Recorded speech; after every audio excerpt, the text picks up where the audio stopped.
मुझे एक बात का जवाब दीजिए अभय दुबे जी, ये अजीत पवार और बाकी टीम जो है जिसके ऊपर आप करप्शन के इतने बड़े बड़े आरोप लगा रहे हैं, ये आपके टाइम से तब ईमानदार थे, बीजेपी के साथ गए तब करप्ट हो गए, ऐसा है क्या?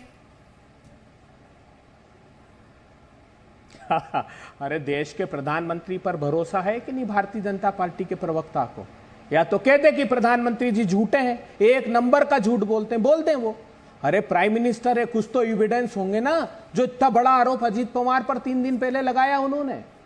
अरे साहब, जो सोनिया गांधी जी है ना, इन्होंने परिभाषा बदल दी। देखिए, जो सोनिया गांधी जी, जो राहुल गांधी जी आजादी के अखबार की लड़ाई आज भी लड़ रहे हैं, जिसको मोदी सरकार दमन करने पर तुली हुई थी, उस आजादी के अखबार की लड़ाई को ये 420 बताते हैं। और कर क्या रहे हैं?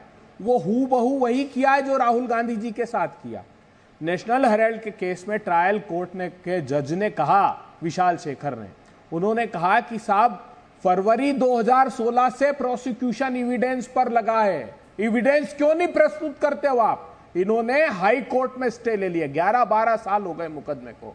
वही राहुल गांधी जी के साथ किया। राहुल गांधी जी ने जब पार्लियामेंट में आरोप लगाया कि प्रधानमंत्री जी इस बात का जवाब दीजिए कि 20,000 करोड़ रुपए स्टॉक मैनिपुलेशन अडानी की कंपनी में हुआ कि नहीं हुआ, प्रधानमंत्री जी जवाब दीजिए कि साइप्रस में, यूएई में जो ऑफशोर कंपनियां, शेल कंपनियां हैं, उससे हिंदुस्तान के ऊपर आक्रमण किया कि नहीं किया। इलारा नाम की डूबियस कंपनी, वो भारत के हथियार बनाने का कॉन्ट्रैक्ट अडानी जी के साथ ले रही है कि नहीं ले रही है। आप बांग्लादेश गए थे, अडानी जी को प्रोजेक्ट मिला कि नहीं? श्रीलंका की पार्लियामेंट्री स्टैंडिंग कमेटी के सामने ये बयान हुए हैं कि हमको भारत की सरकार ने बाध्य किया अडानी को प्रोजेक्ट देने के लिए। तो ये सब जब खुलासे होते हैं तो फिर इनको देखो, मैं तो इसीलिए आपके टाइम पे जब आपके साथ थे तब ईमानदार थे अजीत पवार और उनकी पार्टी, या इनके साथ गए तो बेईमान होगा? इसका जवाब दे दीजिए ना कि आपके साथ ईमानदार थे वो।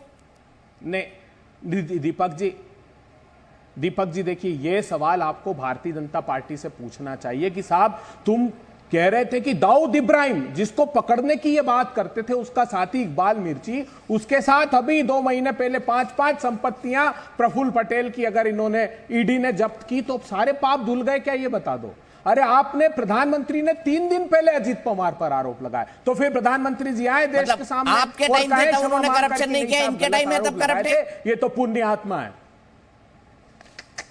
अरे हमने तो एक भी बार आरोप नहीं लगाया, इन्होंने ही लगाए, पुस्तिका जारी की, अरे प्रमाण पत्र देकर, बुकलेट निकाल कर इन्होंने प्रेस कॉन्फ्रेंस ले लेकर। प्रेम शुक्ला जी, जवाब आपका। पहले अगर खुद आपने तो प्रेस कॉन्फ्रेंस की थी, अब आप ही क्यों पलट रहे हैं? आप इन पे चाबुक क्यों चला रहे हैं? अभय दुबे जी पे चाबुक क्यों चला रहे हैं? आप ही ने तो प्रेस कॉन्फ्रेंस करके कहा था अजीत पवार करप्ट है, प्रफुल्ल पटेल करप्ट है, फलाना करप्ट है, ढिकाना करप्ट है, सुनील तटकरे पे आरोप है, हसन मुश्रीफ पे आरोप है।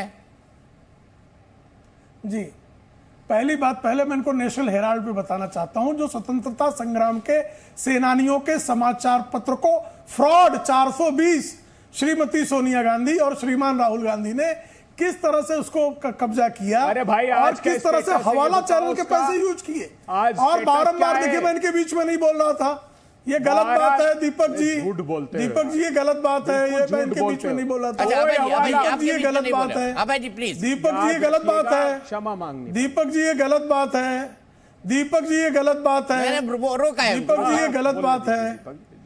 मैं इनको सुन रहा था, बहुत ध्यान से सुन रहा था। तो जो 420 स्वतंत्रता संग्राम के सेनानियों द्वारा संस्थापित अखबार को जो हवाला रैकेट से पैसे उठाती हो, फ्रॉड करती हो, 420 करती हो, और मजिस्ट्रेट कोर्ट उनके खिलाफ ऑर्डर देता है। भारतीय जनता पार्टी ने कोई आरोप नहीं लगाया था। डॉक्टर सुब्रमण्यम स्वामी जो श्रीमती सोनिया गांधी के बारे में कहते हैं कि एंटी की स्मगलर है, डॉक्टर सुब्रमण्यम स्वामी जो कहते हैं कि अमेरिका के एक एयरपोर्ट पे राहुल गांधी, नहीं भाई, और डॉक्टर सुब्रमण्यम स्वामी का आरोप है, वो आरोप लगा रहे तो मैं नहीं लगाऊंगा। डॉक्टर सुब्रमण्यम स्वामी के आरोप या तो ये जुटला दें, क्या इसमें व्यक्तिगत क्या लगा रहा हूं मैं? बोस्टन एयरपोर्ट पे कोकीन के साथ कोई पकड़ा गया था, ये डॉक्टर सुब्रमण्यम स्वामी का कहना है। और उसके बाद उस व्यक्ति, मतलब जिसका हैबिचुअल क्रिमिनल है, वो जो कालांतर में एक गाली देने के मामले में वो कन्विक्ट हो जाता, सजा याफ्ता हो जाता है, वह व्यक्ति जो मतलब हैबिचुअल क्रिमिनल है, उस व्यक्ति ने हाई कोर्ट गए रिलीफ मांगने, सुप्रीम कोर्ट गए रिलीफ मांगने, नहीं मिला, और इनकम टैक्स ने उनको आधा दर्जन से अधिक नोटिस दी कि भाई आप अपना नेशनल हेराल्ड के अकाउंट्स का हिसाब लेकर आइए, तब भी उसका हिसाब नहीं दिया। ये सबके सामने है। और उसके बाद ये बारंबार जो है, जब भी इनको चार्जशीट फाइल हो तो नेशनल हेराल्ड पे मोर्चा, एफआईआर हो तो नेशनल हेराल्ड पे मोर्चा, बुलाए तो जो है नेशनल हेराल्ड की तरफ से कि भाई आप नेशनल हेराल्ड का हिसाब लेके आइए, कैसे आपने ये डील्स किए। तो जब जांच में जाए तो मोर्चा। इन मोर्चों के बावजूद आप मुझे बताइए कि श्रीमती सोनिया गांधी आज बेल पर है कि नहीं है। क्वात्रोकी के मामले में जिसके साथ आप जो है ब्रेकफास्ट लिया करती थी, उस क्वात्रोकी को आपने उसके अकाउंट्स एचआर भारद्वाज को इसलिए विधि मंत्री बनाया ताकि उसके अकाउंट जो अटल बिहारी वाजपेयी जी की सरकार में सीज कर दिए गए थे, उसको जो है खोलने का कुकर्म श्रीमती सोनिया गांधी ने किया कि नहीं किया। और सब छोड़ दीजिए, राडिया टेप्स, आप तो बड़े पत्रकार रहे हैं दीपक जी, राडिया टेप्स में किसको अपनी दुकान मुकेश अंबानी ने बताया था? कांग्रेस को अपनी दुकान बताया था ना। और नीरा राडिया जो है मंत्रियों को नियुक्त करने में किस तरह का लेन देन हो रहा था, ये नीरा राडिया टेप्स में था कि नहीं था? और नीरा राडिया टेप्स का जिस पत्रकार ने रहस्योद्घाटन किया, उसकी रोड एक्सीडेंट में मृत्यु हुई कि नहीं हुई, ये सत्य है कि नहीं है?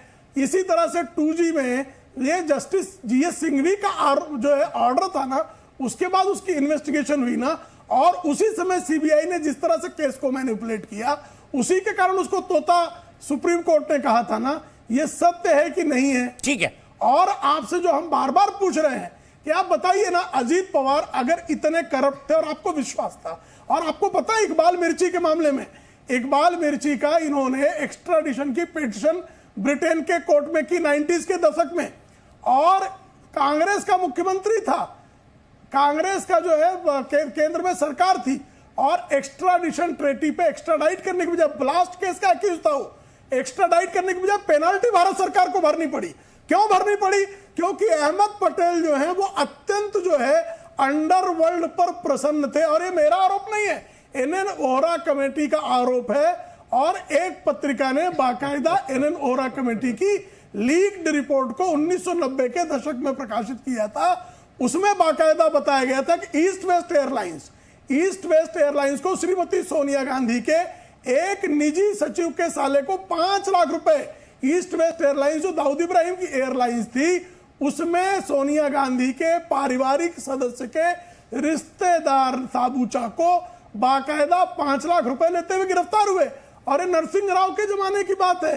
सीबीआई तब कांग्रेस के जो सरकार थी उसके मातहत काम कर रही थी। तब तक सीबीआई को ऑटोनॉमी भी नहीं मिली थी। ठीक है। आज तो सीबीआई को ऑटोनॉमी है। आज तो सीबीआई के डायरेक्टर का फिक्स जो है टेन्योर है। आज सीबीआई का डायरेक्टर का जब चयन की प्रक्रिया होती है तो उसमें विरोधी दल का एक व्यक्ति बैठता है और सुप्रीम कोर्ट का जज बैठता है। लेकिन जब सीबीआई की नियुक्ति, जब मोहन कात्रे के बारे में कहा जाता था कि ये जो है बुलडॉग हैं राजीव गांधी के, ठीक है, बस आज दोनों उपन्यास ही लिख रहे हैं। लोगों को लिखना ही नहीं चाहता। प्रेम शुक्ला जी भी नहीं लिखना चाहते, अभय दुबे नहीं लिखना चाहते।